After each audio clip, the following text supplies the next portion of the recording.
All right, we're live, Dylan. Welcome back to the channel, everyone. And once again, another disappointing loss for the second week in a row. The Green Bay Packers fall to 6-8 on the season, losing to the Tampa Bay Buccaneers 34-20. Another game, second week in a row that Green Bay was definitely favored to win to going into this game, and they ended up losing. And let me just start by prefacing that before this game started, both teams were 6-7. Tampa Bay leading their division. Green Bay third in their division, but they had the final playoff spot. And I had the Green Bay Packers winning this game for X amount of reasons. One being they're at home and they're playing a Florida team. Like, Florida teams having to acclimate to the colder weather. Yeah, it wasn't cold, but I just liked our chances. And prior to last week, we were playing really well football against three great teams. And but let me tell you, going into this, the NFL PFF grades had it to where if the Green Bay Packers won this game, their playoff chances would have skyrocketed to like 78%. And if they lost, they moved down to 28%. So this was a big game for the Packers, but also for the Tampa Bay Buccaneers, because their PFF grades for going into the playoffs were the exact same thing. These two teams had the highest percentage of, if they win, they're going to the playoffs. If they lose, they're basically going to miss the playoffs. Tampa Bay's was, if they win this game today, they would have gone to 84% of making the playoffs. If they lost, it would have dropped down to 19%. So this is basically a must-win game for both teams. And let me tell you, just absolutely disappointing play by this Green Bay Packers defense. Albeit they had a lot of sacks, but and I'll say this, as clear as possible, this is on Joe Barry, 1,000%. This is on the players as well, because they ultimately have to execute on defense. But Joe Barry dialing up fucking, cover three on defenses when it's 3rd down and 6, and you should be playing man-to-man with these guys, or just playing press coverage, or hell, even 5 yards off the D. Instead, we're playing 10 to 15 yards back on key drives that ultimately you have Baker Mayfield throwing to Chris Godwin and Mike Evans and just slicing up this defense.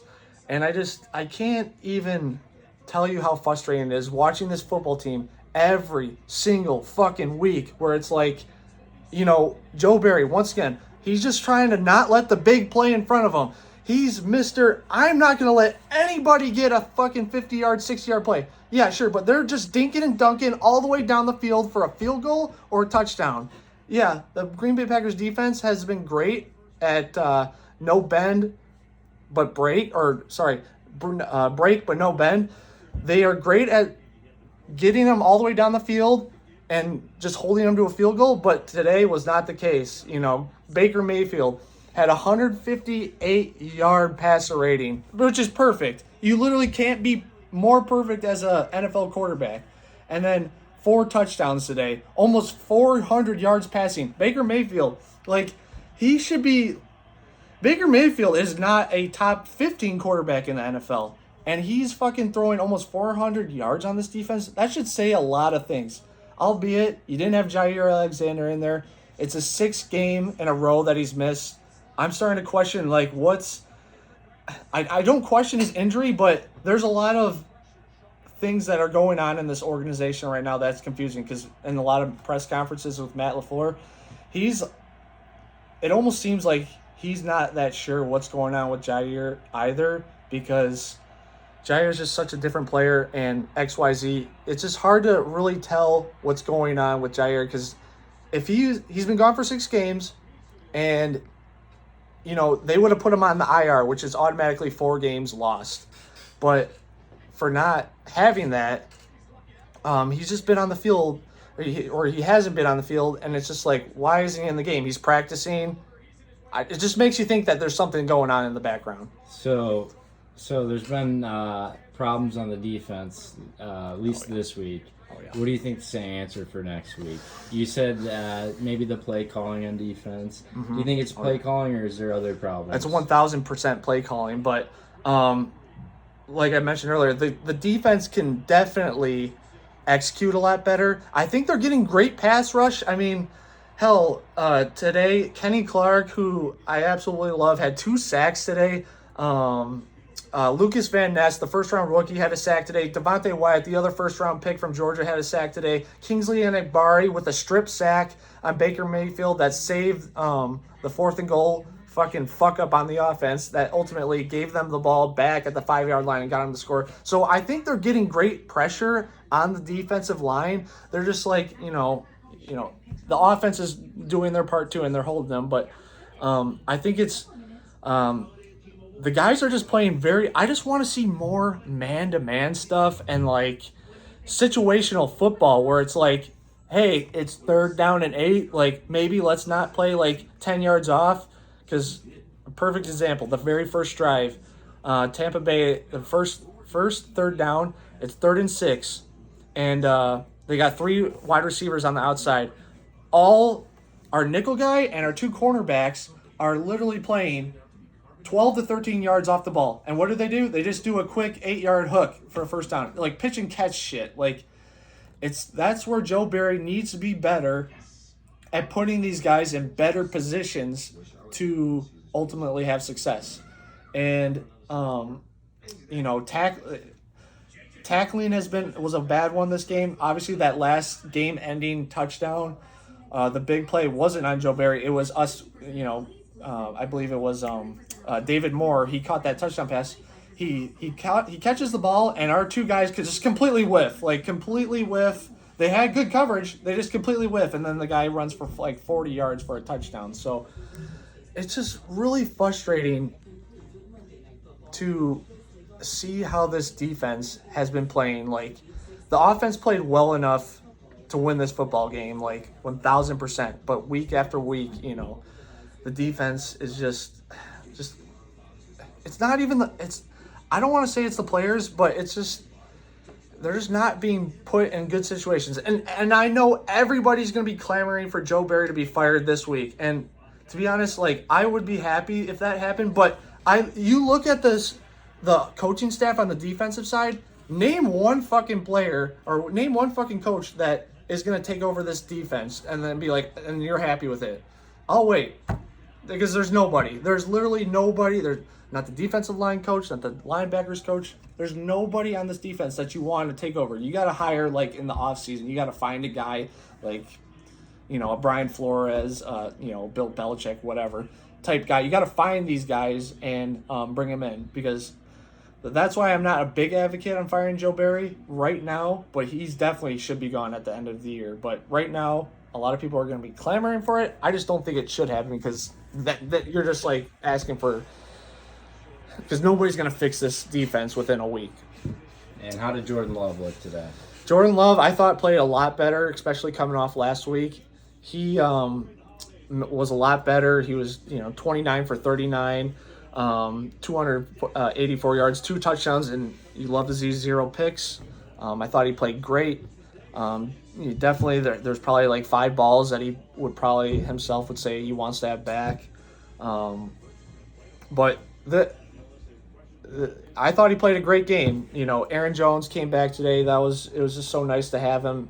Albeit he was on a snap count. Matt LaFleur said he wanted him to only play 15 to 20 snaps, and it kind of looked like that kind of is how it came out. 13 carries for 53 yards. But he had a 4.1 average per run, so that's exactly what you want from Aaron Jones. Hopefully next week he can get more touches and get this run offense going. Dontavian Wicks, 6 catches, a career high for 97 yards, which is also a career high. Jaden Reed, 6 catches, 52 yards and a touchdown, and a great fucking touchdown pass and catch by Jaden Reed and Jordan Love. Just a nice toe tipper towards the sideline of the end zone. Just absolutely beautiful. I really think you should. I love Romeo Doubs. I love Christian Watson, who was not playing today. But I really think you should just make this passing game offense around Dontavian Wicks and Jaden Reed. Like these cats they got special intangibles, and it's just like I just want to, Dontavian Wicks just reminds me a lot of Devontae Adams, and Jaden Reed is such a different player than the Green Bay Packers have ever had. He reminds me a lot of Tyreek Hill, just like his intangibles. But I just think you should just put them, make them the focal point of your offense. Tucker Kraft had another great game. Like, I just absolutely love, these tight ends that we got. 4 catches, 57 yards, and a touchdown for him. Just absolutely great stuff on him. I think the offense played really well, and Jordan played really well. But it sucks because you really needed this game to like keep your playoff chances alive. And right now, there's still games to finish off this week, but I think Green Bay is down to like 28%, to make the playoffs. Just frustrating. You lose by 14 points. Like, they basically whooped your ass. Like, it's just frustrating. Next game is Christmas Eve against Carolina, who actually got a win today and now is up to 2 wins on the year. You definitely got to win out the rest of the year without question. And you need to win out these next 3 games, and then you probably need some help with other teams. But playoffs are looking kind of rough right now, but we'll see what happens. Yeah, I'm just kind of lost for words right now. It was just such a big game, and you needed this win. But I love, I'm happy that the offense played really well, but from everything that I'm reading with Matt LaFleur's press conference after the game, we got outcoached. Apparently he said that a bunch of times, and it's just like, it's a 1,000% the coaching. And he obviously is not going to say he wants Joe Barry fired in his fucking after-game press conference, but you can sense in his tone that something needs to change. And I'm just fucking getting real sick of Joe Barry, because, like, this team will never win a Super Bowl with him as the defensive coordinator, without a fucking doubt. And I know 1,000,000% that Packer fans agree with me. Like, we will never get to that level if we fucking have Joe Barry as defensive coordinator. But that's life as an NFL fan. I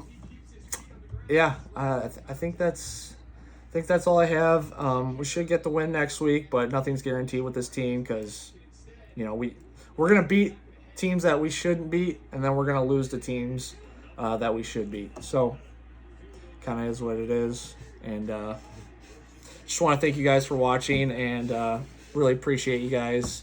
For anybody that tunes in, I'd really appreciate it if you wanted to leave a comment, or click the like button, all that stuff. So really appreciate it. I can't wait to have you guys watch next week. So until then, go Pack, go. Go Pack, go. Yeah, baby.